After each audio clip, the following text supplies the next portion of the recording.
Assalamualaikum, hello everyone. Hope you all are doing good and welcome to my channel. And welcome to the first episode of Unapplauded Heroes.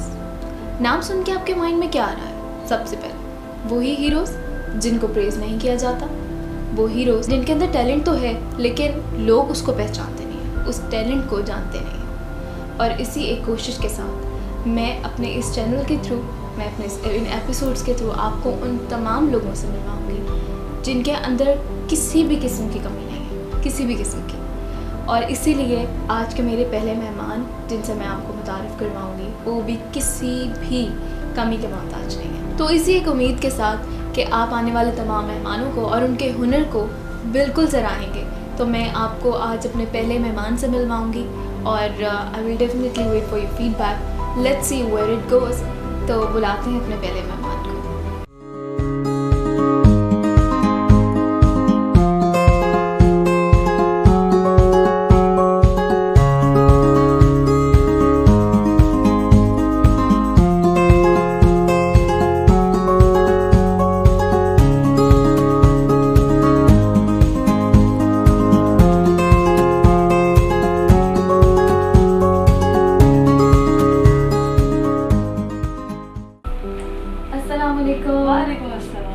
आइए तशरीफ़ रखिए। कैसे हैं आप? अल्हम्दुलिल्लाह ठीक ठाक।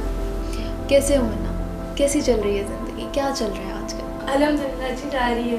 हालात के मुताबिक तो कारोबार वगैरह तो सब बंद है, लेकिन फ्री बैठने से अच्छा मैं तो ये कहूँगा कि एक्टिविटी ज्वाइन करनी चाहिए। तो इसी को लेके मैंने यूट्यूब चैनल स्टार्ट कर लिया और इसी तरह यूट्यूब पे मैं कुछ ना कुछ एक्टिविटी लाइक कुकिंग, टिकटॉक्स, जैसे कि एजुकेशन स्टार्ट स्कूल लाइफ होती है, स्कूल में एडमिशन हुआ नहीं मेरा, ओके, बिकॉज उन्होंने साफ मेरे और मेरी अम्मी के मुंह पे कह दिया कि हम ऐसे बच्चों को एडमिशन दे ही नहीं सकते। Like why?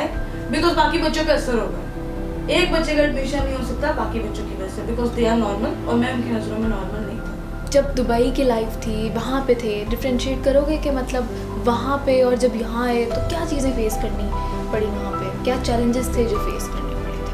They don't give damn, उनको तो फर्क ही नहीं पड़ता कि किसी में कोई मसला है, क्योंकि वो अपनी लाइफ में मेरी लाइफ के बहुत से ऐसे हैं कि वहाँ के जो शेख जिनको बहुत माना जाता है, स्पेशली उनकी गाड़ियाँ रुकती थी, अगर वो मुझे देखते थे आते थे मेरे पास और मुझे हक करके जाते थे। और लेकिन इधर के भी शेख रुकते हैं, देख के हंस के चले जाते हैं। स्कूल लाइफ के बाद जो थी एजुकेशन को कंटिन्यू किया, किस तरह से कंटिन्यू किया?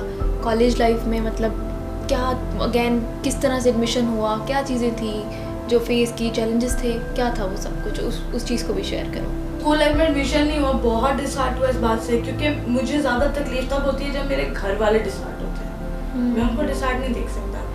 स्कूल लाइफ छोड़ा तो फिर मैंने होम ट्यूशन स्टार्ट कर ली। एज माई एज मेरी क्लासेस बहुत पीछे थी, क्योंकि 5, 6, 7 मैंने जंप की classes and I done my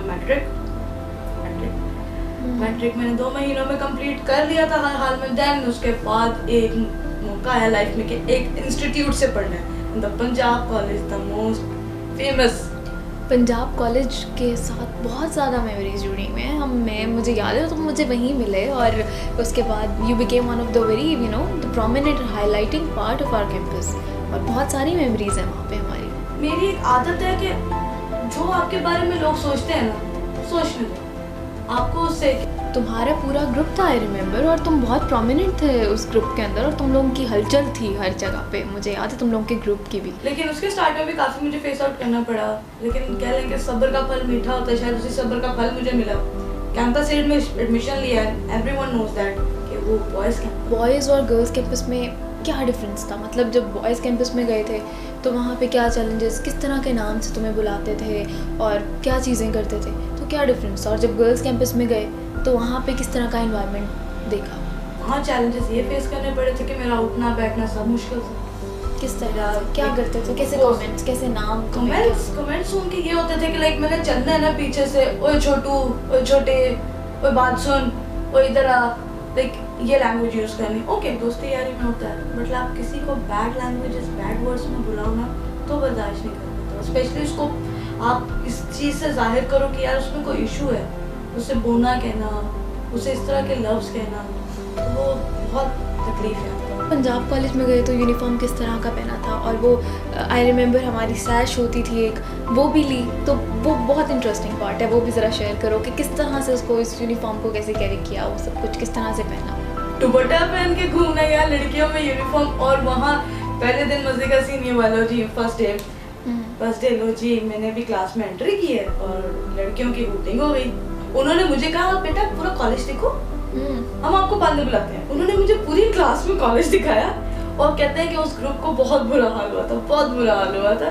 feel sense of insecurity उस टाइम पे कि जो कमेंट्स या जो एक तरह से रिएक्शन लड़कियों की तरफ से आना चाहिए था वो ऑपोजिट था, वो लड़कों की तरफ से ज़्यादा उस टाइम पे आ रहा था। लड़के जो थे वो अजीबोगरीब नाम से बुला रहे हैं, कमेंट्स पास करें, तो वो एक उस तरह की तुम्हारे अंदर उस चीज़ के मतलब ये सेंस, मतलब कि एक इनसिक्योरिटी फील हुई तुम्हें उस टाइम? इस मामले में मैं इसका ये जवाब दूंगा क्योंकि लड़कियां फीलिंग वाली होती हैं और लड़के फीलिंगलेस होते हैं। लेकिन वो शुगर मस्ती, मैं ये नहीं कह सकता कि उन्होंने मुझे हर्ट किया, उन्होंने मुझे कोई हर्ट नहीं किया, उन्होंने मुझे मोटिवेट। कॉन्सर्ट्स में मेरी खुद की प्रिंसिपल ने मुझे इस काबिल समझा था कि उन्होंने मुझे स्टेज तक भेजा था। उन्हें था कि मुझे इशू हो सकता है देखने में, उन्होंने मुझे मेन स्टेज पे भेज दिया। As you know, there are so many people like you, I mean, कि जो they actually face so many difficulties and they have to face such challenges.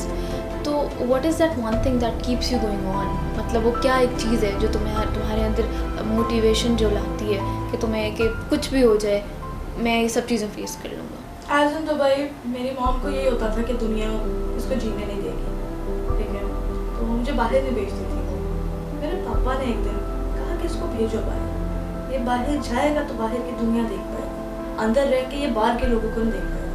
लेकिन आहिस्ता आहिस्ता मेरे घर वालों ने, यार मैं बहुत शुक्रगुजार हूँ, मेरी फैमिली ऐसी है, मेरी फैमिली ऐसी है जिन्होंने मुझे मोटिवेट किया और यही समझाया कि यार लोगों की ज़िंदगी और लोगों का काम क्या होता है, कहना, जो मुंह में आता है वो कह जाते हैं। Feel that you're so active on so many social platforms like on TikTok, on Insta, तुमने अपना YouTube चैनल बनाया हुआ है सबके, तो अभी आगे मतलब क्या है, क्या फ्यूचर प्लान्स भी क्या है आगे मज़ीद? फ्यूचर ये चैनल तो मैंने लेके जाना है एंड आई वांट कि मेरा जो मैसेज है मैं लोगों तक पहुंचाऊं, लोगों तक, दुनिया तक, जहाँ तक भी मेरी पॉसिबिलिटी हो। आई वांट कि यार लोगों के लिए ना जिए, खुद के लिए जिए, अपने माँ बाप के लिए जिए, ठीक है। यहाँ बहुत से लोग हैं प्रॉब्लम क्रिएट्स कर देते हैं, बट आप इतनी परवाह उनकी क्यों कर रहे हो यार? अपने आप को 2 मिनट देख के देखो, आपके 4 मिनट अगले खुशी के गुजरेंगे। और इसी तरह मैं इस YouTube चैनल को इस काबिल बनाना चाहती हूँ। अच्छा, तुम्हें लाइफ का कोई ऐसा टर्निंग पॉइंट, कोई भी ऐसा इंसिडेंट जो हुआ कि जिसने that actually prove to be a turning point of your life, जिसके बाद तुमने डिसाइड किया हो कि नहीं, इसके बाद अब I need to bring a change in myself? लोगों की बातों ने मेरी ज़िंदगी बदली, उसके बाद पंजाब कॉलेज में तो बदली, ठीक है। फिर कुछ हादसे ऐसे होते थे, हाँ, दोस्तियों ने ये सबक सिखाया कि कभी भी किसी पर डिपेंड होके ना जियो, करना है ना जो, एक बार खुद कोशिश करो। इसके साथ साथ, इन सब चीज़ों के साथ साथ तुमने ऑनलाइन मेकअप का काम जो था वो भी स्टार्ट किया, like you know on business के तौर पे ऑनलाइन बिजनेस भी स्टार्ट कर दिया था बीच में। इस जगह जाता हूँ जहाँ बड़ा जाने से भी घबराता है sometime, because it's a wholesale market of Pakistan. Yes. और इम्पोर्ट एक्सपोर्ट भी मेरा चाइना से माल आता है, उसको मैंने स्टार्ट किया था, स्टार्टिंग में लिया, सब कुछ किया, ओके। स्टार्ट में बहुत से फेस आउट करने पड़े क्योंकि मुझे डिलीवरीज इशू होते थे, because first of all I can't drive my own self. लेकिन देखें कि खुदा वसीला बनाता है, खुदा ने वसीला बनाया, ऊबर अपने आप चल पड़ी। फिर ऑनलाइन बिजनेस स्टार्ट किया तो कोई इश्यूज, मतलब क्या चीज़ें थी जो फेस करनी पड़ी, कोई प्रॉब्लम्स हुई जब ये बिजनेस भी स्टार्ट कर लिया तो? या स्टार्ट मुझे करना पड़ा क्योंकि मुझे चीज़ों का आइडिया नहीं था, और जितने भी यहाँ लोग थे वो, यहाँ ये होता है साहब किसी से पूछ लो ये कहाँ से मिलेगा, हमें नहीं पता, आगे जाके देख लो। I think the main reason कि उन लोगों की नेग्लिजेंस की कि ये क्या कर सकता है, ये कौन सा बिजनेस स्टार्ट कर सकता है, ये क्या कर लेगा, ये कर भी सकता है। एग्जैक्टली, कोई बात नहीं, नेगेटिव सोचेंगे, हाँ, उसको इस काबिल ही समझेंगे कि यार ये ही कर सकता है। और साथ ही साथ तुमने बीच में डोनेशंस का जो था वो भी काम स्टार्ट किया, जिसमें तुमने वो लड़कियां जो अपनी फ़ीस अफोर्ड नहीं कर सकती हैं कुछ भी, तुमने उनके लिए भी काम स्टार्ट किया, उनके लिए डोनेशंस और इस तरह से हेल्प, मतलब कि तुमने ये सारा सिलसिला जो था वो शुरू किया। तो कितने % जो थे लोग, लड़कियां हैं जिनको भी तुम अप्रोच कर देते इस हेल्प के लिए, तुम्हारी हेल्प के लिए आगे, मतलब कि वो करती थी, इस तरह से रिस्पॉन्ड करती थी? मुझे जो लाइफ में खुद फेस आउट करना पड़ा, मेरी यही सोच है कि ऐसे बच्चे खुद ना फेस आउट करना पड़े जब तक मैं जिंदा हूँ। मेरी ये पूरी कोशिश है, आई विल डू इट, क्योंकि खुदा उन लोगों के साथ ज़रूर है जो कोशिश करते हैं। मुझे मेरी लाइफ में बहुत से इश्यूज ऐसे क्रिएट हुए थे जो मेरे फाइनेंशियली से रिलेटेड थे। मेरे डैड की तबीयत डाउन होगी, इवन कि मेरी कोई जानने वाली होगी ना, आई डोंट वांट कि उसको पता चले कि मैंने हेल्प किया, क्योंकि वो कभी नेक्स्ट टाइम मुझसे मिल नहीं पाएगी। वेल तुम्हारी सोच बहुत अच्छी है मुन्ना, और I wish and I pray कि तुम्हारी सोच के लोग और भी बहुत सारे हैं जो इस तरह इतने मुश्किल वक्त में और भी लोगों के काम आए, और मतलब कि इस तरह ही ये नेकी का सिलसिला, ये अच्छे काम का सिलसिला चलता रहे। इतना कुछ लाइफ में अभी तक देखा भी, और सब कुछ ऐसा लगता है कि लाइफ में कोई चीज़ ऐसी है जो मिसिंग है अभी भी। और क्या वो ऐसी चीज़ है कि जो लाइफ में अचीव करना चाहते हो, like despite of any circumstances in your life, जो तुम्हें लगता है कि नहीं मुझे ये चीज़ अचीव करनी है, चाहे कुछ भी हो जाए। मेरी ख्वाहिश है कि यार आप लोग जो हम पढ़े लिखे लोग भी कुछ होते हैं, मुझे तो तब होता है जब पढ़े लिखे लोग ऐसी हरकत करते हैं, किसी को फील करवाते हैं कि इनमें कोई इशू है। मैं चाहता हूँ कि उन लोगों तक ये बात जाए कि यार आप लोग जो करना चाहते हो आप करो, आप लोगों पे डिपेंड ना करो।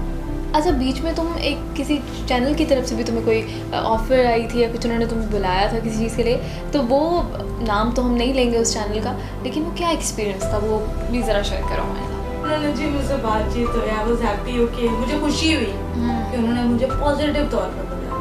मेरा इंटरव्यू हुआ, आई वाज हैप्पी, इवन मैं बहुत खुश था। लेकिन जब वो एडिट होके आया ना, अल्लाह माफ़ करे, जैसे गरीब गुरबा के बच्चे नहीं होते वो ऐसे था। ओके, आई इग्नोर्ड। उन्होंने मुझे कहा कि वी वांट आप हमारे साथ काम करो। Secondly they make a fun of मी।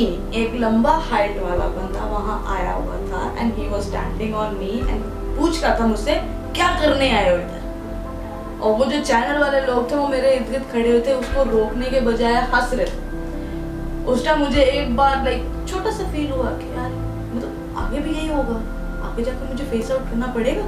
उन्होंने अपना मेन मकसद जाहिर कर दिया, वी नीड एंटरटेन। बाद में पता चला एंटरटेनमेंट कौन सा, जो स्टेज शो पे आजकल उन लोगों के साथ हो रहा है, जुगलबाज।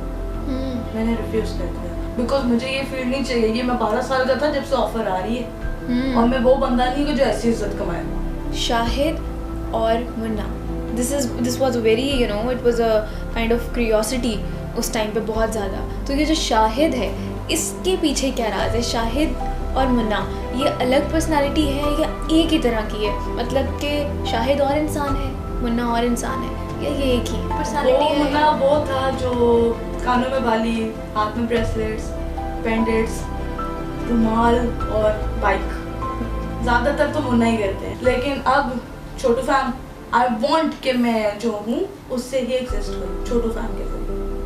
जो मैं गुजरूं तो वो लोग ये करें, छोटू फैम। इतने सवाल हैं और मेरा दिल नहीं कर रहा कि मेरा दिल करेगा मैं लिटरली तुमसे सवाल करती जाऊँ। इतना मज़ा आ रहा है मुझे बातें करने का और तुम्हें एक्सप्लोर करने का इतना मज़ा आ रहा है। तो लेकिन अभी एक छोटा सा सेगमेंट है और वो मैं तुम्हारे साथ जो है ज़रूर मैं चाहती हूँ कि उसकी तरफ जाते हैं। और वो जो छोटा सा सेगमेंट है उसका नाम है कि रिएक्शन तो बनता है, और देखते हैं उसमें आप के रिएक्शन क्या होते हैं। उसमें करना सिर्फ ये है कि आप ही की पिक्चर्स और वीडियोस के नीचे जो कमेंट्स हैं मैं वो रीड आउट करूँगी and then I read out them to you and you just have to give the reaction. I mean जो नेगेटिव कमेंट्स हैं, जो भी हैं, जो इतना क्रिटिसिज्म होता है, उस पर तुम्हारा रिएक्शन क्या होगा? I just want to see that. पहला है छोटू सा है यार, तेरे बस की बात नहीं, घर बैठ जाओ।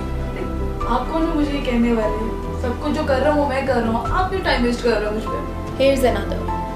छोटा है लेकिन कमाल का अदाकार है। I would love to see this. मुझे ऐसे कमेंट्स बहुत पसंद आते हैं। जो मैं हूँ मुझे होता है उस पर कमेंट्स हैं। मैं चाहता हूँ ये हाईलाइट हो और मेरी पहचान बने। That's the main thing. I want कि मेरी पहचान ये मेरे साइज से बने।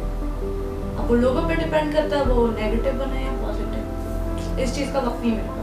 And the last one is भाई शादी के लिए कब, टाइम, कैसे और किससे करोगे? यार ये बहुत से लोगों को परेशानी है, इतने शायद मुझे और मेरे घर वालों को ना हो। मैं कितने ऊपर राइडर्स के साथ जाऊंगा ना, वो पता है मुझे यार बच्चे कितने हैं आपके यार? क्या लगता है आपके बच्चे कैसे होंगे? कैसे होंगे? मुझसे को पॉजिटिव बात करता है ना तो मैं थोड़ी देर सोचता हूँ यार ये बंदा अच्छा था या मुझे देख के अच्छा हुआ है। वेल बहुत अच्छी बातें की। और लास्ट पे तुम क्या मैसेज देना चाहोगे अपने तमाम जो भी लोग तुम्हें देखेंगे उनके लिए, और जो भी तुम जैसे जिनके अंदर इतना टैलेंट है, इतने टैलेंटेड हैं, उनके लिए क्या मैसेज देना चाहते हो? मैं तो उन्हें ये कहना चाहता हूँ कि यार जो कुछ चल रहा है चलने दो, please don't depend on anyone, don't depend on anyone. जो दुनिया वाले सोच रहे हैं, जो दुनिया वाले कर रहे हैं, उनको करने दो। आप लोग क्यों उस पर वक्त गुजार रहे हो? आप अपने आप पे देखो कि आप क्या कर सकते हो, जो आप कर सकते हो उस पर एक बार कोशिश करो। Not only disable, it's for like ये मैसेज नॉर्मल लोगों के लिए भी है कि इतनी जल्दी हार ना माना करो। सबसे बड़ी खुशी इस बात की हुई थी कि आपने स्टेप लिया एंड आई होप कि आप जो स्टार्ट कर रहे हो ये उस मुकाम तक जाए। Thank you so much for coming Munna, thank you so much for your time, your precious time. Thank you so much, आपने मुझे बुलाया, इस काबिल समझा।